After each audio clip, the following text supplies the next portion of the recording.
Okay, harapnya jelas Okay, yang tu untuk cara-cara mandi wajib. Saya teruskan dengan slide.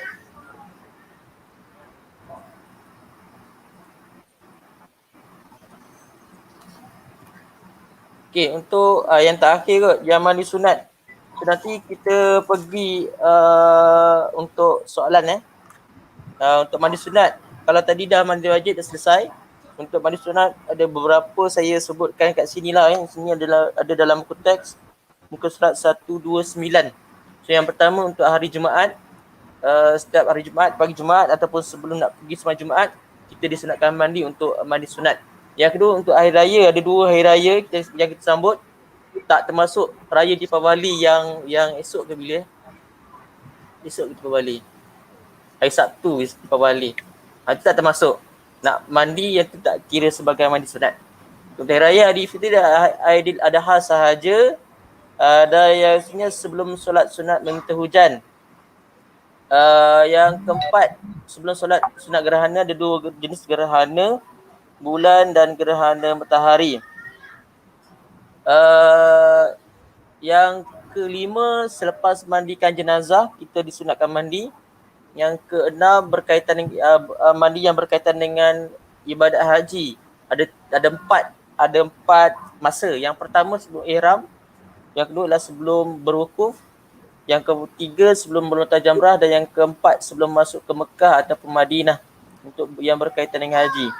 Yang ketujuh selepas masuk Islam, dan yang ke-8 selepas sembuh daripada gila atau pitam. Lepas pengsan ke apa ke, semasa kita disunatkan untuk mandi. Ada soalan tak? Ada soalan boleh tanya dekat ruangan komen. Ada soalan? Hikmahnya ada di muka surat 128, tapi dalam video tadi pun dah diterangkan antara hikmah mandi wajib ialah amal ibadat kita diterima. Yang kedua, mengelakkan daripada jangkitan penyakit. Ini ada dalam surat 128. Banyak lagi membersihkan dan menjaga aib mereka dengan menghilangkan bau. Ini untuk jenazah. Yang untuk yang manusia biasa, dia berikan ganjaran pahala. Ini biasa segala amal ibadat dapat dilaksanakan, menghilangkan bau, darah dan menghilangkan bau peluh dan darah. Untuk antara hikmah mandi wajib, membersihkan badan daripada kotoran dan kuman yang boleh membawa penyakit. Maksudnya bebas daripada penyakit ataupun mengelakkan penyakit. Yang tu antara hikmah mandi wajib. Kalau ada soalan boleh takkan di ruangan komen. Ada tak soalan? Sebarang persoalan boleh tanya. So nanti lepas live saya akan berikan link untuk quiz berkaitan dengan mandi wajib ni. Semua orang saya harap jawab untuk soalan ni Dia dah tak ada sebab saya dah bagi untuk live saya yang pertama. Tajuk yang sama, yang ni sebagai ulangan untuk rakaman sahaja. Ada soalan tak?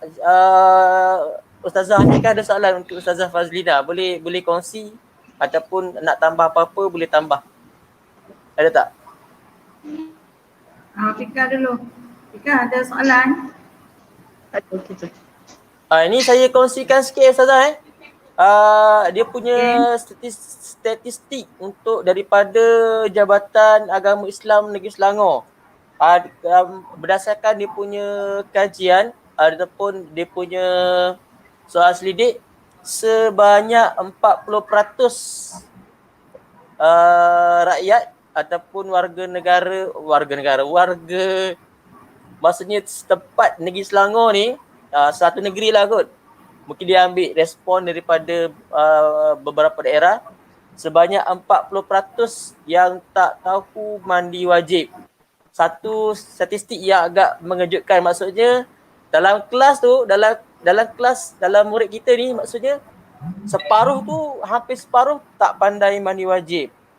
Yang tu masalah. Ataupun tak tahu, aku nak mandi wajib kenapa? Kan? Kadang-kadang lah. Sebab mereka tak ambil kisah tentang benda ni. Sepatutnya semua orang kena tahu, sepatutnya semua orang kena sebab dia akan menyebabkan ibadat kita tak sah kerana kata kita tak mandi wajib. Nah, ni Ustazah ada soalan Ustazah, saya pinkan, boleh tak? Tu Ustazah. Ada soalan? Ya. Ada. Mana Ustazah ni? Boleh jawab Ustazah? Cikgu, kenapa orang baru masuk Islam kena mandi sunat? Dia berkaitan dengan mandi sunat. Ustazah? Mana Ustazah ni?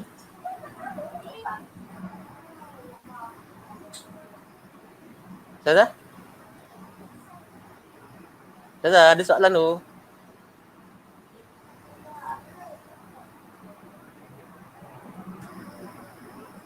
Alamak. Ustazah tak? Dia lain pun. Tu soalannya. Cikgu. Kenapa kena mandi? Kenapa mandi orang sunat? maklaf Orang yang baru masuk Islam supaya dia ni lah membersihkan diri, menyucikan diri kerana Islam ni suka pada yang bersih kan. An-nazafatu minal iman. Kebersihan itu sebahagian daripada iman. Ini sama juga dengan mandi sunat hari raya. Kita kena niat kan? Niat saja aku mandi sunat kerana masuk Islam. Kerana Allah Ta'ala. Betul. Ni siapa yang saya tambah sikit Ustazah ni? Saya tambah sikit Ustazah boleh? Okay, tambahlah. Untuk kalau siapa-siapa yang pernah dengar tentang apa? Pengislaman Sayyidina Umar kan. Maksudnya saya ringkaskan cerita apabila dia nak pergi jumpa Rasulullah, nak bunuh Rasulullah ni. Ada orang tahan dia, kata baik kau jaga keluarga kau sendiri. Dia balik rumah, dia dengar adiknya dan adik ipar dia tengah baca Quran. Kan? Lepas tu Sayyidina Umar ni marah, pukul dia punya adik ipar, lepas tu pukul dia punya adik sampai berdarah. Adik perempuan dia Sayyidina Umar dia sayang adik perempuan dia. Nama dia Fatimah. Okey, dia berdarah. Bila berdarah, dia lepas habis tu Sayyidina dah reda dia punya marah. Sayyidina Umar nak baca lembaran Al-Quran tu, dia minta dengan adiknya Fatimah. Kata, mana lembaran Quran tadi, aku nak tengok. Kata dengan lantang adiknya menjawab, Fatimah tadi menjawab, Al-Quran tu suci. Maksudnya orang nak baca Quran, dia mestilah orang yang bersih. Dia minta Sayyidina Umar tu mandi dulu. So Sayyidina Umar pergi mandi, baru adiknya Fatimah bagi pada Sayyidina Umar. Lepas tu Sayyidina Umar pergilah dapat jumpa Rasulullah dan sebagainya. Saya nak tekankan kat sini, nak baca Quran pun kena mandi. Simbolik sebagai Quran tu suci, Islam tu bersih sebenarnya. Ustazah kan? Sebab tu kata orang yang baru masuk Islam nak mandi sunat, disunatkan mandi sebagai simbolik untuk daripada, bukan kita kata dia kotor, tak. Memang tiap-tiap hari dia mandi, tapi simbolik daripada penghijrahan dia daripada non-Muslim kepada Muslim. Dan sebelum ni dia berada dalam agama yang tak tepat kepada agama yang lebih benar, agama yang paling benar lah, agama Islam. Itulah untuk jawab soalan Iman tadi kenapa orang baru Islam itu simbolik ataupun disunatkan mandi ataupun nak menunjukkan Islam tu bersih sebenarnya. Tapi kalau tengok sebab tu kita tengok Islam tu dari segi punya ajaran, jangan tengok dia punya penganut. Kalau tengok penganut habis lah kan, sebab kalau tengok dia buang sampah merata-rata dalam kelas pun ada. Orang Islam juga kan, sehingga sampah merata-rata, hingga sampah bawah meja tu bersentuh bab mandi lagi. Nasib baik dah ada air Ustazah kan? Dah. Ada lagi soalan yang bagus? Ada lagi soalan?